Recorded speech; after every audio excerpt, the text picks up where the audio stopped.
La franchise, ça ne se développe pas avec des opérateurs, ça se développe avec des leaders. Je suis Stéphane Moreau, je suis coach exécutif. J'aide les franchiseurs à devenir de meilleurs leaders. Explique-nous en quoi l'équipe du franchiseur, c'est vraiment un facteur clé de succès en réseau de franchise. Si le franchiseur n'est pas capable de diffuser son savoir-faire de manière à ce que ce savoir-faire-là produise des résultats et de la rentabilité pour les franchisés, on passe à côté de l'équation. C'est fini. Donc, l'équipe du franchiseur, c'est fondamental. Un des défis des franchiseurs, c'est de bâtir l'équipe en même temps que la croissance. Donc, ça devient très, très, très difficile parce qu'il faut que tu prévois un petit peu d'avance parce que la croissance va t'amener là.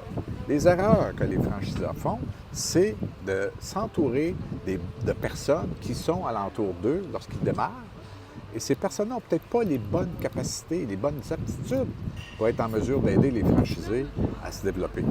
Donc cette équipe-là, il faut qu'elle soit stratégique, montée avec l'idée en tête il faut que chacune de ces personnes-là soit en mesure de pratiquer son métier de la bonne manière. Donc, ça prend des compétences dans le métier et soit aussi surtout capable d'influencer le franchisé pour qu'il adhère à tout ce qu'on veut qu'il fasse.